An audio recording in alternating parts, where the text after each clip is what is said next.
18ാം ലോകസഭയിലേക്കുള്ള തെരഞ്ഞെടുപ്പ് ഫലം പുറത്തു വന്നിരിക്കുന്നു.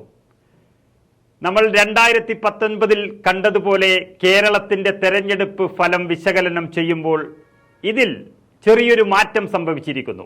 അത് UDF-നോ കോൺഗ്രസിനോ അല്ല, മറിച്ച് ഈ സംസ്ഥാനത്ത് ന്യൂനപക്ഷങ്ങളുടെ സംരക്ഷകരെന്ന് അവകാശപ്പെട്ടുകൊണ്ടിരുന്ന ഇടതുമുന്നണിക്കും CPM-നുമാണ് അപജയം സംഭവിച്ചിരിക്കുന്നത്. നമ്മൾ വിശകലനം ആ തെരഞ്ഞെടുപ്പിനെ പറ്റി ചെയ്യുകയാണെങ്കിൽ ഈ തെരഞ്ഞെടുപ്പ് ഫലം നൽകുന്ന സൂചന എന്ന് പറയുന്നത് വലിയൊരു അപകടം തന്നെയാണ്. എന്നും മതേതരത്വത്തിന്റെ കാവൽക്കാരായി നിന്നിരുന്ന കേരളത്തിന്റെ പൊതുസമൂഹത്തിലേക്ക് വർഗീയ വിഷം ചീറ്റുന്ന RSS-നെയും BJP-യെയും കൈപിടിച്ച് കയറ്റിയിരിക്കുന്നത് CPM എന്ന കേരളം ഭരിക്കുന്ന പാർട്ടി എന്ന് തന്നെ പറയേണ്ടി വരും. കാരണം കേരളത്തിന്റെ ഇന്നത്തെ 20 മണ്ഡലങ്ങളിലെയും വിജയ പരാജയങ്ങൾ എടുത്ത് പരിശോധിച്ചാൽ മാത്രം മതി. ഇന്ന് കേരളം ഭരിക്കുന്ന CPM-ഉം ഇടതുമുന്നണിയും എത്തി നിൽക്കുന്നത് 1ഉം 2ഉം സ്ഥാനത്തല്ല, മറിച്ച് 3ാം സ്ഥാനത്താണ്. അത് എങ്ങനെ വിലയിരുത്തുക എന്ന് പറഞ്ഞാൽ അത് വളരെ എളുപ്പമാണ്. കാരണം 18 സീറ്റുകൾ UDF നേടുമ്പോൾ ഓരോ സീറ്റുകളാണ് BJP-യും CPM-ഉം നേടിയിരിക്കുന്നത്.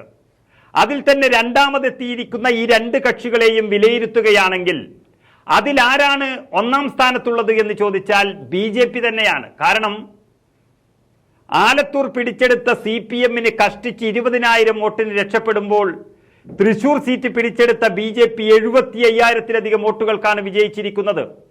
ഇവിടെ UDF-ന് പിന്നിൽ BJP-യും അതിന് പിന്നിലേക്ക് CPM-ഉം ഇടതുമുന്നണിയും മാറിയിരിക്കുന്നു എന്ന് വേണമെങ്കിൽ പറയാം.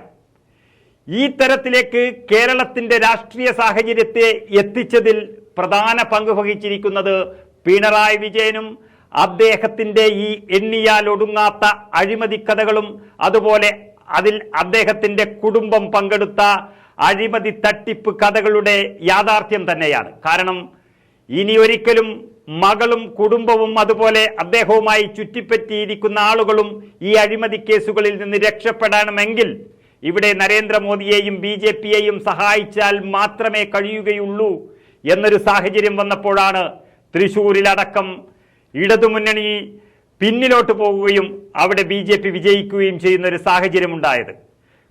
യഥാർത്ഥത്തിൽ പരിശോധിച്ചാൽ നമുക്ക് മനസ്സിലാകും തിരുവനന്തപുരവും ആറ്റിങ്ങലും തമ്മിലുള്ള വ്യത്യാസവും. തിരുവനന്തപുരത്ത് 1 ലക്ഷത്തോളം വോട്ടുകൾക്ക് വിജയിച്ചിരുന്ന ശശി തരൂർ ഇത്തവണ വിജയിച്ചത് 15,000 വോട്ടുകൾക്കാണ്.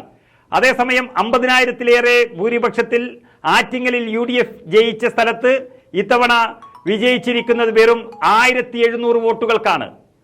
എവിടെ പോയി ആ വോട്ടുകൾ എന്ന് പറഞ്ഞാൽ, എന്തുകൊണ്ട് BJP വോട്ടുകൾ വർദ്ധിച്ചു എന്ന് പറഞ്ഞാൽ അതിൽ നിന്നും വളരെ വ്യക്തമാണ്. പിണറായി വിജയന്റെ നേതൃത്വത്തിലുള്ള CPM അങ്ങോട്ടും ഇങ്ങോട്ടും വോട്ടുകൾ കൈമാറി എന്നുള്ളത് വളരെ വ്യക്തമാണ്.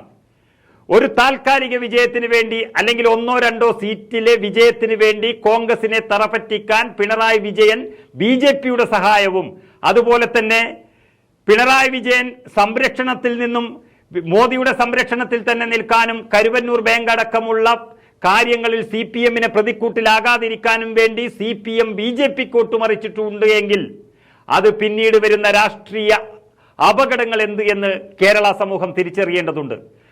യഥാർത്ഥത്തിൽ പറഞ്ഞാൽ കേരളത്തിൽ ഇന്ന് നടന്നിരിക്കുന്ന തെരഞ്ഞെടുപ്പ് ഫലത്തിൽ വളരെ വ്യക്തമാണ് CPM-ഉം CPM എന്ന് പറഞ്ഞാൽ പിണറായി വിജയന്റെ CPM-ഉം BJP-യും തമ്മിൽ വോട്ട് കച്ചവടം നടന്നിട്ടുണ്ട്. CPM 3ാം സ്ഥാനത്തേക്ക് എത്തിക്കഴിഞ്ഞു.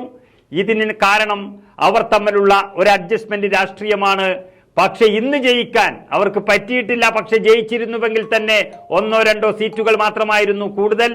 എങ്കിലും ആ അഡ്ജസ്റ്റ്മെന്റ് എത്തി നിൽക്കുന്നത് കേരളം പോലെയുള്ളൊരു മതേതര ഭൂമിയെ വലിയ അപകടത്തിലേക്ക് എത്തിച്ചിരിക്കുന്നു. പിണറായി വിജയന്റെ ഭരണം അല്ലെങ്കിൽ പിണറായി വിജയന്റെ അഴിമതി എന്നുള്ളത് വളരെ വ്യക്തമാവുകയാണ് ഇന്നത്തെ തെരഞ്ഞെടുപ്പ് ഫലത്തിൽ നിന്ന്.